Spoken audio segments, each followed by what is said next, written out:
In this episode, we finish up our time at the horizontal falls. We head across the Turtle Reef in Category 5, where we park it up on a sandbank, have a swim, wait for the helicopter to arrive and catch an aerial view of it. Later in the afternoon, we headed into a creek and caught some mud crabs, which there were plenty of. It was awesome. Watch ahead and you'll see.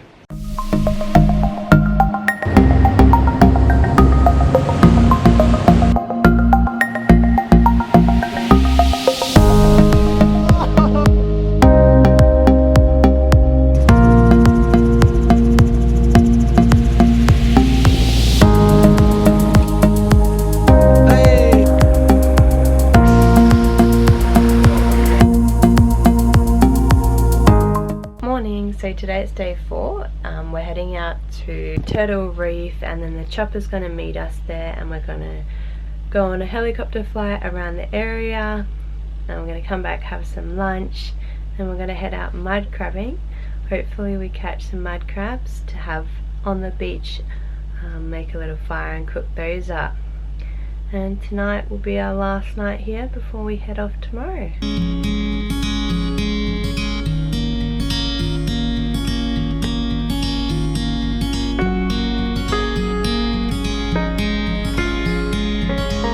Another magical glass off up in the Kimberley. Had some pretty good conditions for this last day, that's for sure.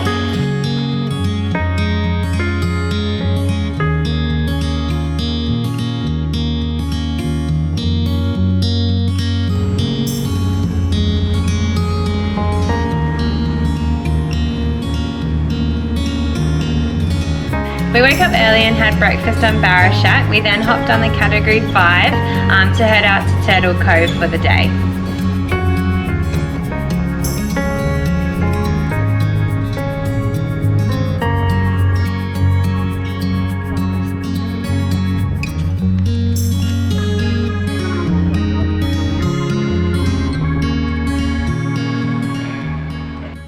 Ado parked up the boat, just sitting on a nice little sandbank in front of one of the falls that were coming off the reef, and it was a great way to spend the morning swimming around in the water, checking out the corals. There was some golden trevally cruising around, an octopus, hopefully we'll chuck the footage into that.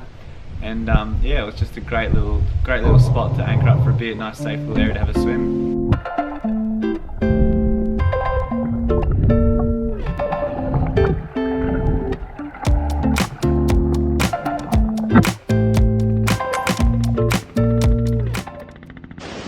Enjoying having a nice swim at Turtle Reef. We were all able to just sit and float there as the water just pushed us down. It was actually quite lovely. We then had to hop out as the helicopter was about to come in and land. So it was awesome to be able to watch the helicopter land on Category 5. Category 5 was quite a big boat, and just watching the helicopter land on the boat was quite amazing. The whole time we'd seen the helipad on Category 5 and thought, no way a helicopter could fit on that. But yeah, it was just quite spectacular to watch that helicopter come in and yeah, just land on there.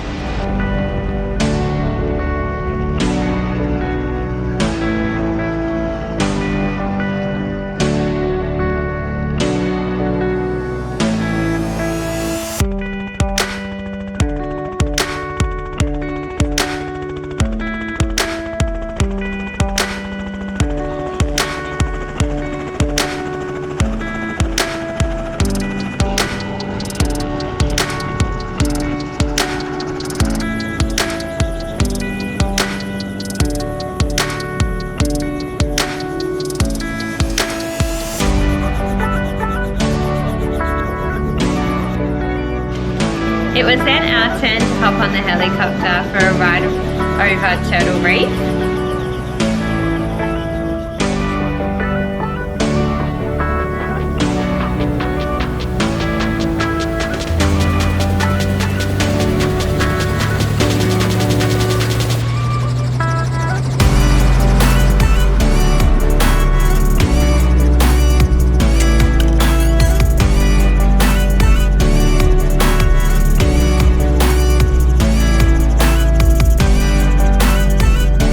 There was an aqua blue strip of water that fed between the reef and the island. There was turtles all along the edge. They must have been gathering bits and pieces that were coming off the reef with as the tide went out. And yeah, there was thousands of them, absolutely thousands of them. It's hard to see in the footage, but pretty much every little black speck or circular rock looking thing is actually a turtle. They're all just sitting there on the shallow parts of the water trying to grab a feed. So yeah, there was quite a few of them, and you can see why I got the name. It was quite straightforward.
Cool off in the water. The whole time we haven't really been able to chance because there was sharks everywhere and crocs and whatnot, so this little spot was kind of like a nestled in little lagoon. You could kind of keep an eye on it, make sure no unwanted entries were made into it, and yeah, it was awesome to unwind and have a float in the crystal clear water.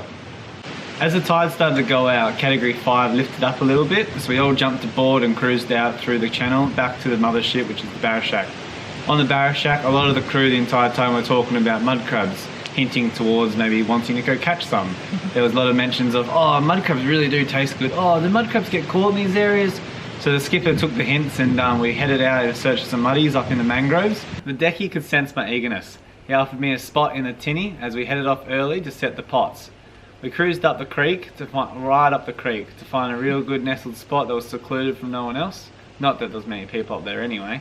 But there was a great little spot in the end and we turned out to get quite a few crabs.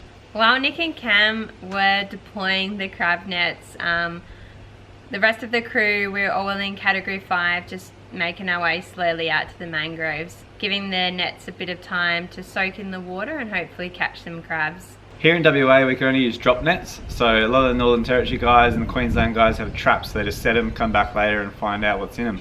But these ones you have to go around every 15 to 20 minutes and give them a pull and see what's in there chewing on the bait that's tied into the bottom. And it only took 2 strings to 2 pulls of the set, I suppose, to get a really good feed. Headed into the dinghy and went and pulled a few nets. Unfortunately, I think we only got about 3 on the first run, as you'll see. But in the second and third run, that's when they bagged out. And I think we went home with about 12 crabs, just enough for everyone. Which is more than, yeah, it was like 1 each, it was plenty.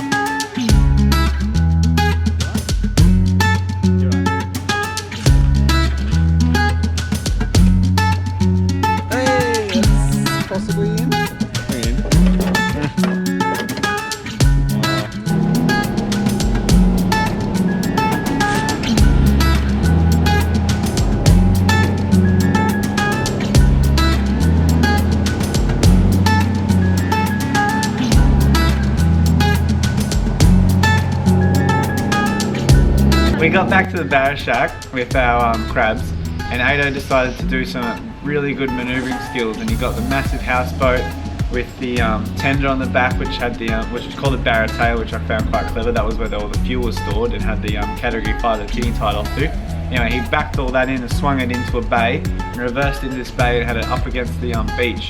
It was a great setting for an afternoon.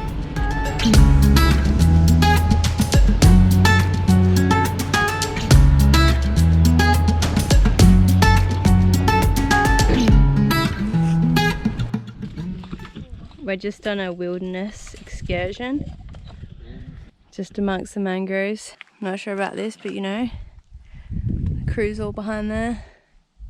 Got left, we're stranded. This might be the last you hear from us. Nick's trying to catch a barra. Maybe one day we'll get one. Fishing spot number 2. After walking around the mangroves behind the beach we were sitting on, we got back to the boat, and it turned out that's where all the fish were. So cast a line, and Tegan actually pulled in quite the rip of fish. Tegan had never seen a blue nose before, and she had like a half mullet set out just from the beach, and pulled in probably one of the biggest blue nose salmon I've ever seen. Even Ado, the skipper, who's lived up there quite a long time, was even impressed with it. So Tegan was blissfully unaware how good her capture was. And while we were having a fish, Cam was prepping the crabs. He opened them up, cleaned them out, and popped some chili in them, covered them in alfoil to get put on the fire.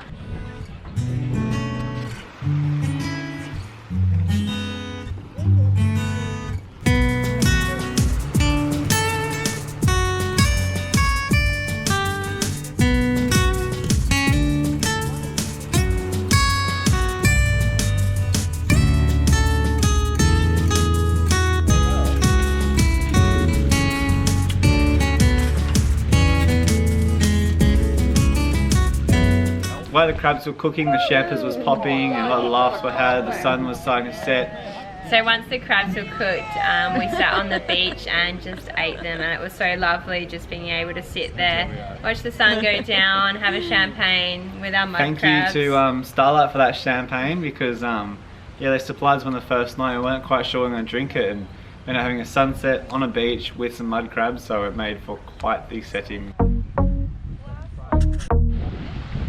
Did you want a drink? Well, I don't think there's really drinkers here.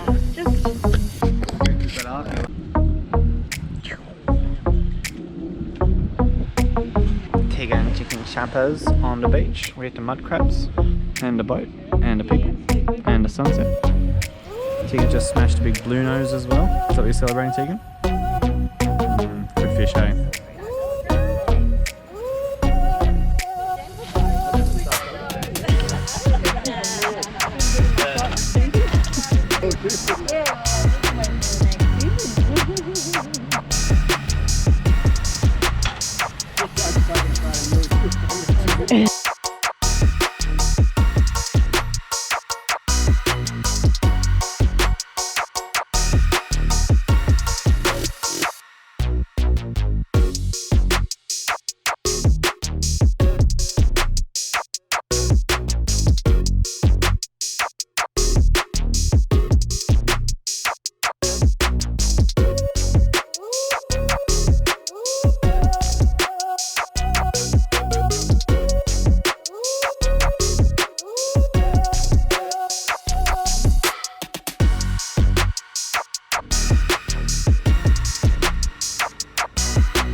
Finished up our eating our crabs on the beach, drinking our champagne, watching the sunset, and jumped back on the barra shack that he moved back out to deep water, anchored for the night.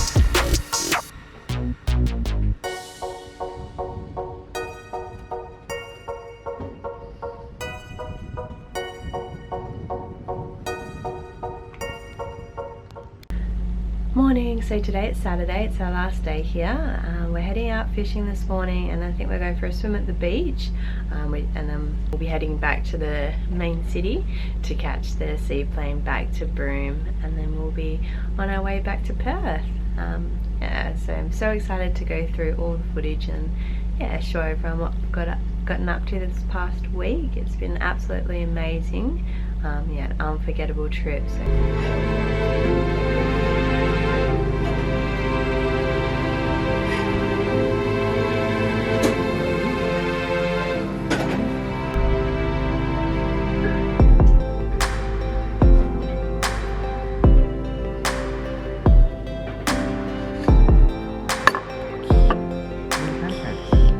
That's second course.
Thanks again, Starlight, for trip of a lifetime. I've said it before, I'll say it again. It was honestly the best thing I've ever done in my life. I've always looked up to Malcolm Douglas and those early explorers that went out to the Kimberley and saw some of the most remote parts of the world in some of the harshest climates out there. And finally got to go out there myself and see everything and kind of tick it off the bucket list. So thank you again for watching this little series on Nick's Starlight Wish. We'll see you again in our next episode. Bye. Boogly boogly. Hi. Diggy's not quite sure about the camera because it keeps making funny beeping noises. So you're just gonna have to like live with him staring at you guys for a little bit. Anyway, continue. He's very, very focused, Diggy dog. Sheepdog through and through.